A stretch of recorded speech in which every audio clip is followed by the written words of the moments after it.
Okay, so I have a bit of an interesting history with Tangled the series / Rapunzel's Tangled Adventure, which is what this Raiders of the Story Arc style 2 cents review is on today.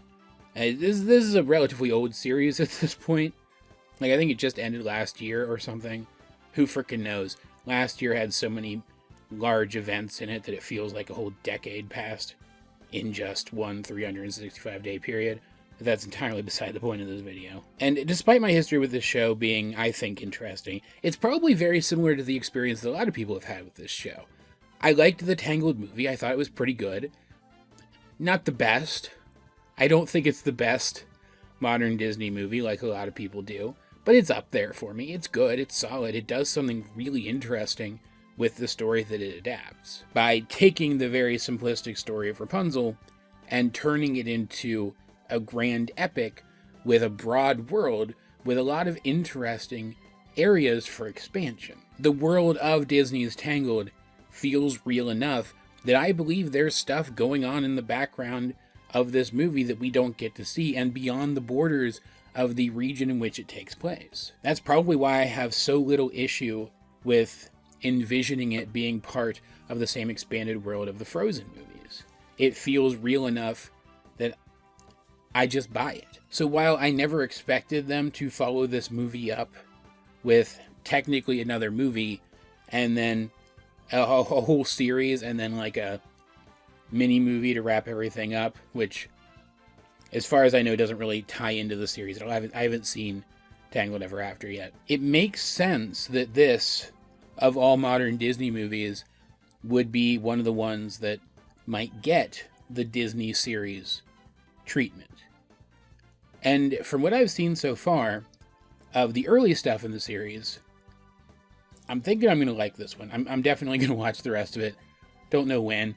Definitely going to watch the rest of it, though, because I was impressed. But, and this is where that interesting story actually starts. I was impressed with this show before I even started watching it. Because back when this was announced, even though I enjoyed the Tangled movie, I looked at the character designs for this, which I'm still not entirely sold on, versus how they were presented in the 3D CG animation. And I thought back to some of the old Disney sequel series that I had watched as a kid, which, while not being bad, I didn't think were amazing either. And I'm like, I'm interested in this. This is a neat concept. Let's put it on the back burner, see what people say about it before giving it a shot.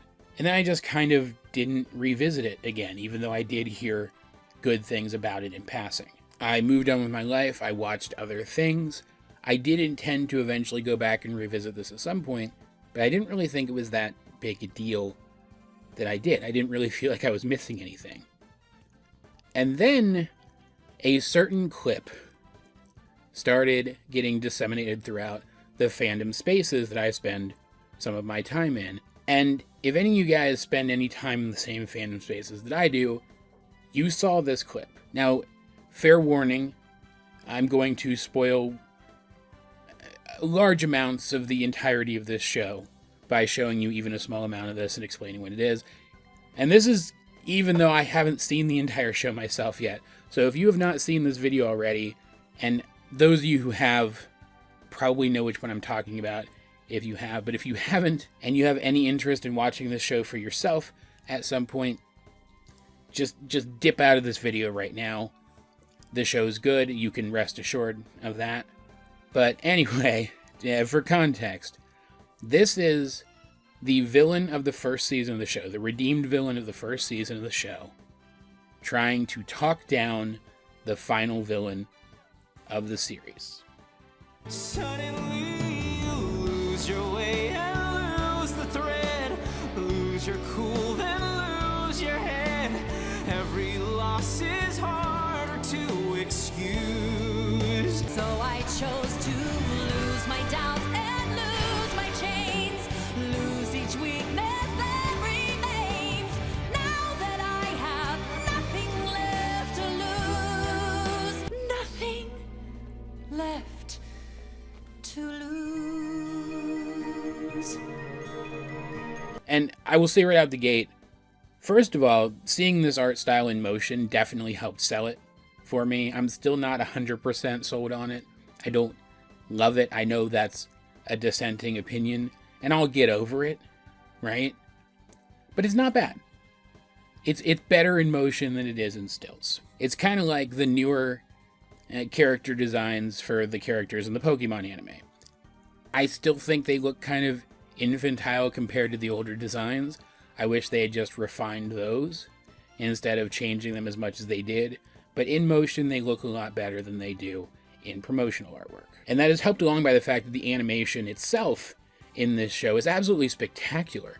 As you can see from the brief clips of that scene that I did include in this video. Not sure how much I included, but I can't really include any more than that, or else this video is going to get copyright claimed. It might anyway, which will suck, but I'll deal with it. But it was that scene going around which finally convinced me that I had missed something by sleeping on this show. And by then it was already about over, and I didn't want to rush to catch up because, wow, it looks like this show actually has some intrigue to it. I don't want to rush my way through it and end up missing the subtleties. So I just kind of resigned myself to the fact that I would never really be part of the fandom for this show.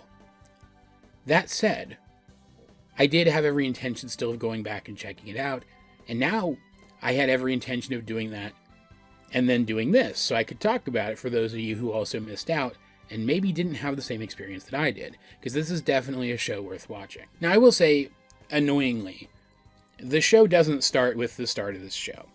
Now, maybe future showings of it didn't do this, but this show actually begins with a 1 hour long TV movie called Before Ever After. The movie introduces us to the new art style, it introduces us to the new status quo, introducing the character of Cassandra, who is that second figure, the female figure from those clips I showed you guys, and who starts out as a friend of Rapunzel's, someone assigned to look out for her as she's getting accustomed to her life as the princess. It fits pretty well into the lore of the little epilogue that we got at the very end of the original movie, showing Eugene's first proposal to Rapunzel and her first rejection of that proposal, because she doesn't feel like she's ready to be married yet, and that makes sense. She's a lot younger than him and hasn't had nearly as much life experience, which is also partly what this story is about. She would like to get out and explore, but her father doesn't feel comfortable with her doing that, since he just got her back. So Cassandra, or Cass, takes her out beyond Verona. That's what the kingdom's called, right? Yeah, that sounds right. Takes her out beyond the kingdom to explore, and they actually find the original site where the flower that gave Rapunzel's hair its magic properties grew, and it's now overgrown with spiky rocks, which are completely unbreakable, and this is where the main point of the movie comes in. Rapunzel touches the rocks, and she gets her long blonde hair back, which, yeah, this whole movie is an excuse for why she looks like that. Which, I mean, let's face it, Disney's version of Rapunzel has a very distinct look to her.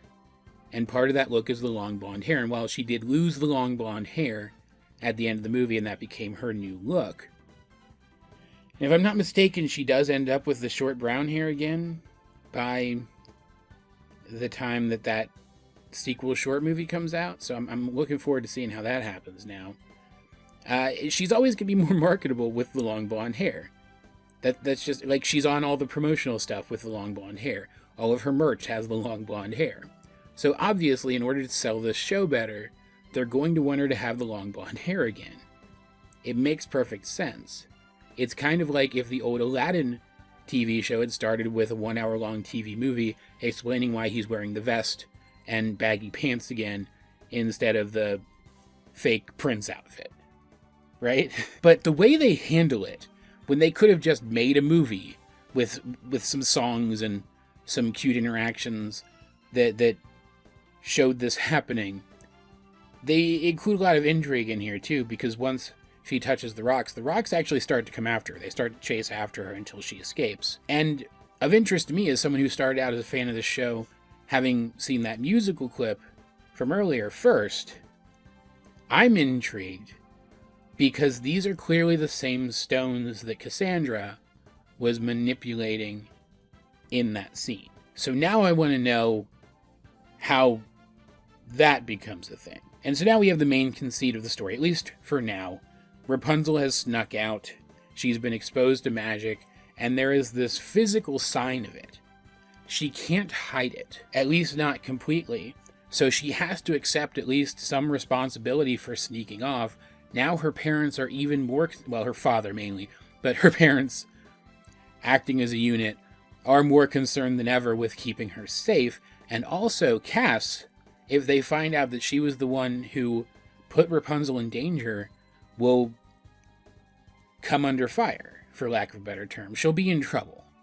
This is still like a medieval fantasy setting, right? So even though this specific TV movie does end off with Rapunzel managing to use the rejuvenated and now indestructible, as far as we know, long hair to thwart a revenge attempt against the king for something that he did that was considered unjustified by these people. That's all just an excuse to show off what it is that Rapunzel is capable of now.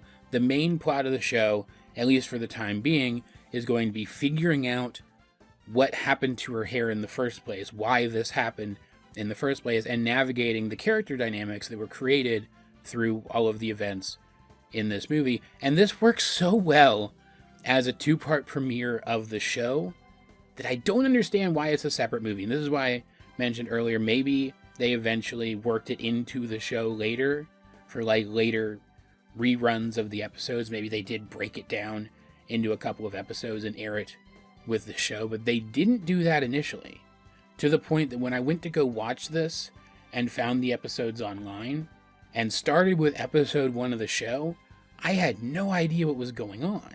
I had to ask my Tumblr friends, a group which you can become a part of if you follow me on Tumblr and then engage with me even slightly. I had to ask my Tumblr friends what supplementary material I needed to look into first before watching the show to know what the heck's going on. I didn't even know the movie existed. And I can imagine a lot of people going back to try to watch this show, running into that same issue and being turned off by it in the first 10 minutes because they don't know what's going on. The show literally starts with Rapunzel having a nightmare that Mother Gothel returns somehow to try to take her back to the tower because her long hair is back, and then summoning up the power of those magic stones, which you will only know what they are if you saw the TV movie. And now, this first episode, which is the only episode of the actual show I'm going to talk about in this review, because this is a Raiders of the Story Arc style review, where I look at the episodes that establish the conceit of the show and then talk about them, and that was all in the TV movie. So technically my work here is already done, but I did still watch the first episode of the show proper as well. By the end of that first episode, they do give us something of a recap of the movie. Like, the whole plot of the first episode is Cass doesn't want Rapunzel to tell Eugene what specifically happened because he's a blabbermouth and might get her in trouble. But the moral is that you can't handle everything alone, that it's good to trust other people. So she does end up telling him anyway by the end, and that's when we do get the brief recap of the events of the movie. Very brief, but still succinct enough that if you only watch this episode, you'd probably be okay going forward from there. But there's no way to know that from the beginning of the episode, and so I could see a lot of people being bummed out by that and just not paying attention to the rest and not getting into the show. I'm also spoiled a bit by the fact that I know that he seems like he's going to be a one-off character. Clearly he's not. Varian, the character is introduced here. I know he's going to be the villain of the first season at some point. And yet he fits so perfectly into the moral of the story, of this particular one-off story, that he feels like he would be a one-off character. A very well-realized one, but a one-off character nonetheless. And I like that a lot. I like that they take this character who could have been a one-off character, because his whole thing is that he's an alchemist, aka a scientist in a world of magic, trying to do something good for his little village, but he ends up taking on too much, trying to be an expert in too much, and causes a big borderline disaster. Like, nobody died, but it's worse than it could have been if he had just, taught other people how to do what he was doing and how to help him out and trusted more people with the particular project, right? He fits so well into that message story that In any other show, he would have been a one-off character for that episodic story. It's really cool that he's not going to be, is the point I'm making. This show just, it seems like it does such a good job in just the hour and a half of it that I've watched so far of giving us cool character stuff and building conceit while also just generally building the world around everything that's happening. It's so effortless that you don't even notice when they're doing it most of the time. And like, I do think the show has some deficiencies up to this point. I think some of the dialogue feels just a little bit too exposition-y. The character dynamics aren't quite as refined as I feel they could be, but I have absolute faith that that little bit of awkwardness will wear off as the story goes on, because this is still very well written overall. Perhaps more annoyingly for me, though, some of the humor in this just doesn't land. Some of it's fine, some of it's solid. Like, we get a revisit of the pub from the movie and a lot of the characters from the pub in the movie, and there's a scene with them that I found very funny. And some of the Eugene scenes hit, but I feel like the comedy writing in the show isn't as strong as it was in the Tangled movie, which kind of bums me out because I find that movie very funny. Still, overall, this was a treat to watch, and there's a little bit of a hook, a little bit of an intrigue hook at the end of episode 1 that has me very intrigued to see what's going to be happening next. So I'm actually going to go watch episode 2 as I'm editing this video together. That's how interested I am in this. Don't know when I'm going to watch the rest yet, because I probably won't have time for more than one episode here today. But I'm definitely going to watch the rest of this at some point. It has hooked me good and hard. I am in particular very interested in the character of Cassandra. Her design is immediately appealing. I find her interesting overall. In general, her role in this story is just overall very interesting. And I am super interested, I know I'm using that word a lot, but it's appropriate. I am super interested in seeing how she ends up at that point that she was in that clip. I want to know how she gets there. I have some theories already. Like, she has magical powers in that clip, for example, and Rapunzel did get her magic powers back. Kind of, she got new magic powers in the shape of her old magic powers, but like now her hair is more a weapon than it is a healing device from touching those spiky rocks. So I'm thinking maybe Cass gets her magic in a similar way. I don't know, we'll see. But yeah, that's the show so far. I have now watched the TV movie and the first episode, the parts of this show which were designed specifically to hook viewers, and they definitely did their job. If you haven't watched the Tangled series and its prequel movie Before Ever After, I definitely suggest that you do, if you're someone who tends to like the same kind of stuff I do. This is good television. But that has been my 2 cents on this particular topic. As per usual, I'd like to know what yours is as well. So let's get a discussion going in the comment section down below, or over on my Discord, or the aforementioned Tumblr. Links to both in the video description. Either way, this has been AJ22, and I will talk to you guys later.